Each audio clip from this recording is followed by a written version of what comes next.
Hey everybody, it's Dan with Pain For You. I don't know if you can hear it. I got some geese flying by. Yep, directly overhead. Pretty funny. See if you can see them. Yeah, I don't know. So, today's topic is not going to be about geese, but it's going to be this. Will you please talk about my symptoms? Right? And I'll get to that topic in a second. It's very common. Let's take a couple of nice breaths. Sorry about the geese distraction, but can't help but stop and enjoy the nature around me. So I'll take a nice couple of deep breaths. Breathe in the nature. Breathe out the artificial living. Breathe in the peace. Breathe out the noise and the static. Breathe in the bravery and courage. Breathe out the fear. So, can't tell you how many times I see in my group and some of the other TMS groups somebody saying, you know, but my symptoms are not back pain, you know, and I read Sarno's books and yeah, I know I'm trying to make the leap and say that, yeah, maybe this still does apply to me, but there's still a disconnect. And will somebody please confirm for me that my symptom is TMS? Or, Dan, can you make a video about this type of neuralgia, or this type of pain, or this type of body pain?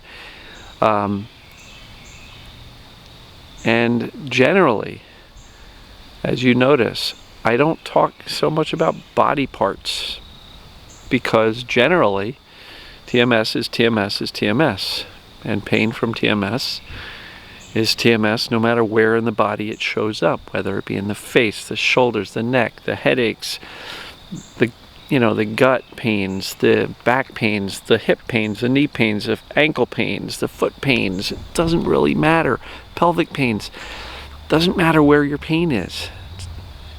If you've done your homework, you've learned what TMS is, you were able to connect the dots, that was yesterday's video, between what was going on at the time your symptoms first started, and have really gotten an understanding that, okay, that really makes sense. My pelvic pain started when this was going on, or whatever it may be. Looking for a whole chapter in a book about it may not be what's necessary, right? There are several assessments. ppdassociation.org/symptoms.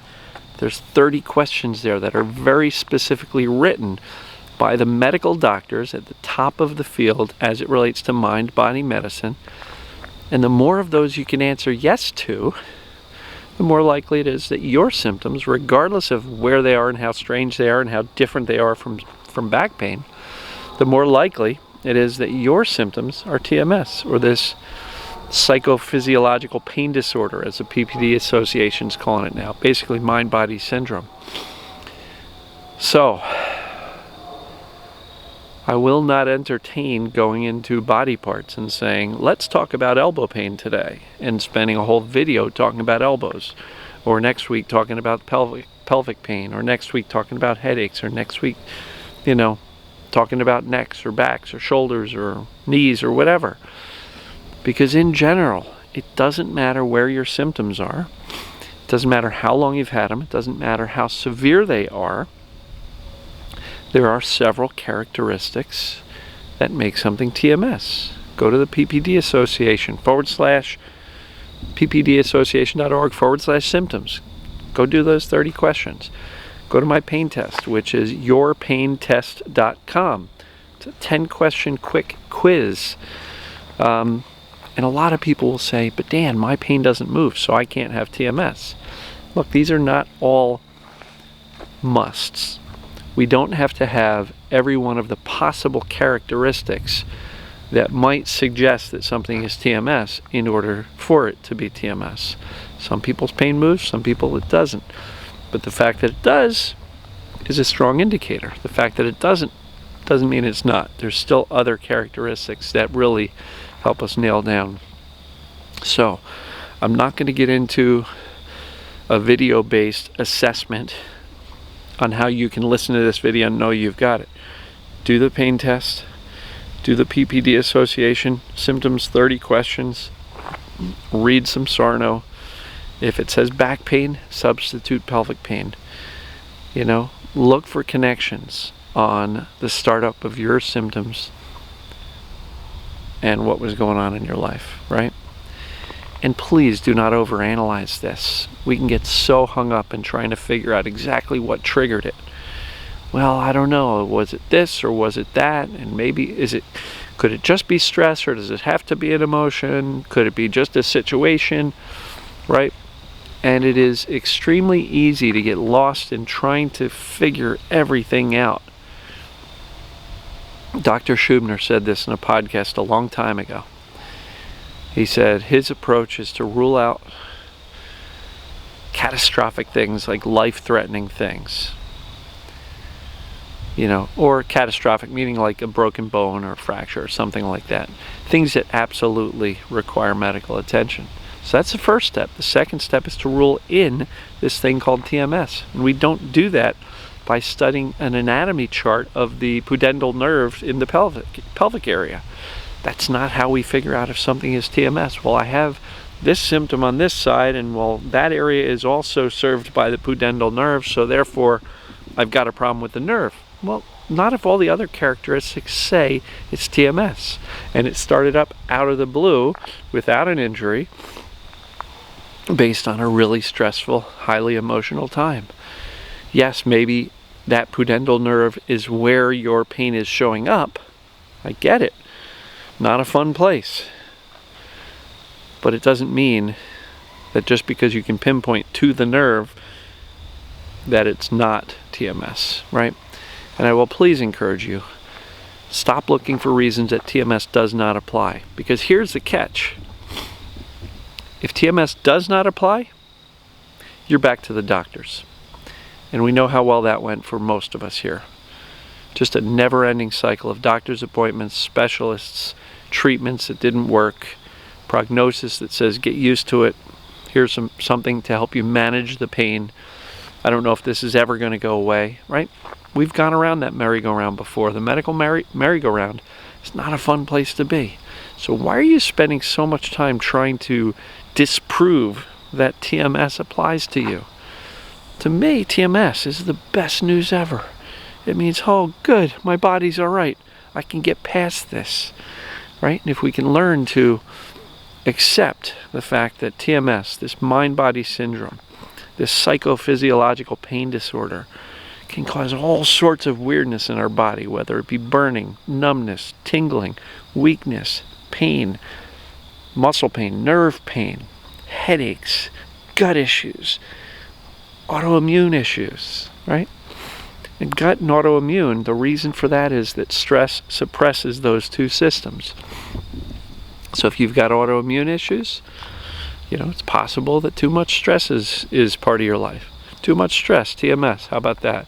And I love the phrase TMT, too much thinking. TMT can absolutely keep many of us stuck in the fear loop of, oh my God, what if, what if, what if?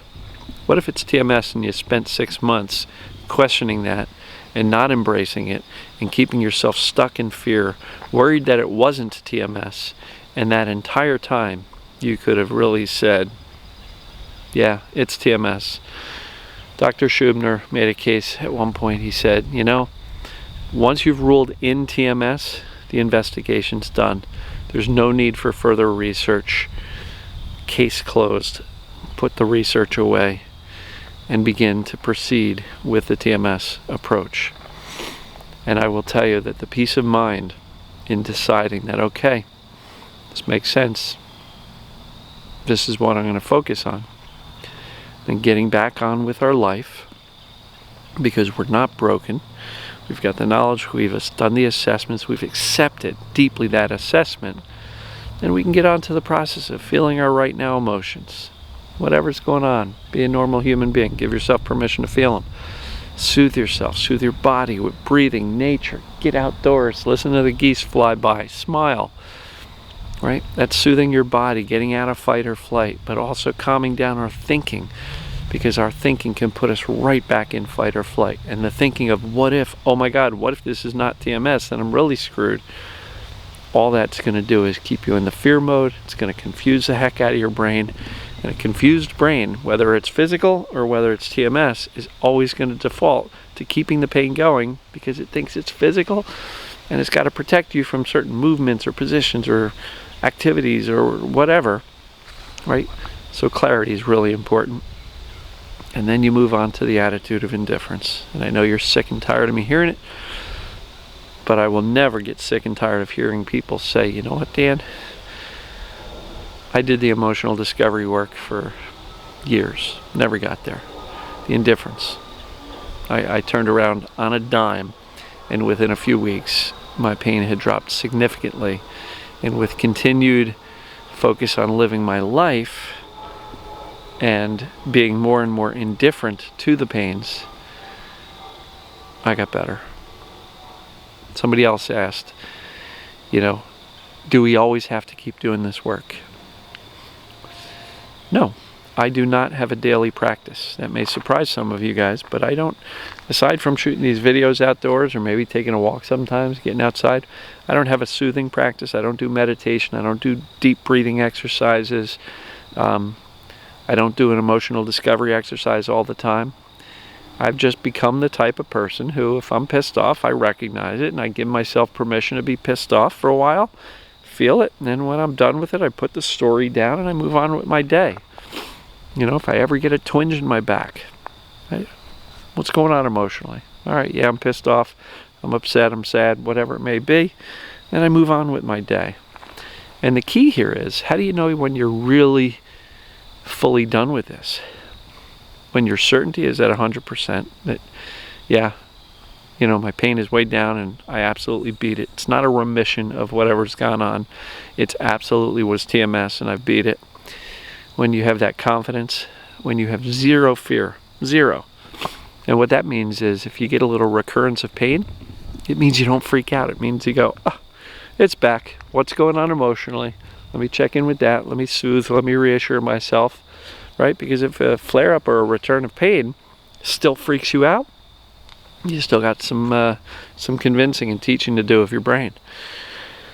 So look, guys and gals, I'm not going to talk about your symptom, because all TMS is TMS is TMS. It's TMS. Pain works the way pain works, regardless of what body part you're in. And so if you're looking for chapters of books to be written just about your exact symptoms in the exact way that they show up for you, you're getting caught in the details. You're looking for that, you know, you're getting at the microscope and looking too close. And all that's going to do is slow you down. It's going to delay your healing, going to delay your getting well.